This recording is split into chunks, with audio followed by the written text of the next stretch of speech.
We're done with training. I know you're glad, as am I. Before we go any further, there are a few things that we ask of you. The first is we need you to give us permission to conduct a background check.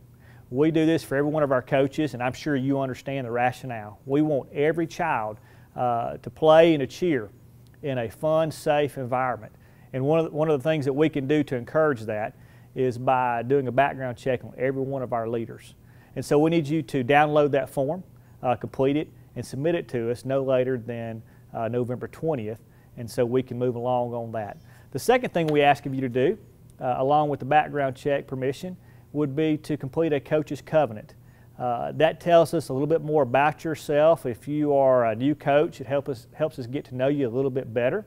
If you're a returning coach, there may be some changes in your situation that you need to make us aware of. But the biggest part of it is the covenant, exactly what it's called.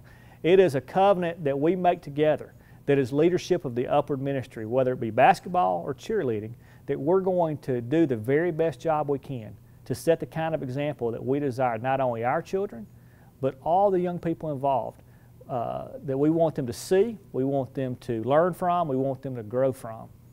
I don't think that as an adult that you would have any problem with that, and I think you would appreciate that if you're a parent as well.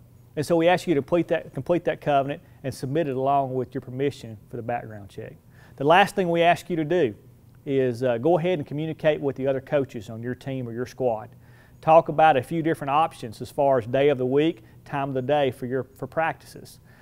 In a few days, there will be someone from our Upward Ministry office that will be contacting you to schedule practice times, and it will streamline things and be very helpful if you've already communicated with the other coaches on your team or squad and have identified a few options. That will help us serve you in the most timely, in the most efficient manner, and helps us get things in motion just as quick as possible.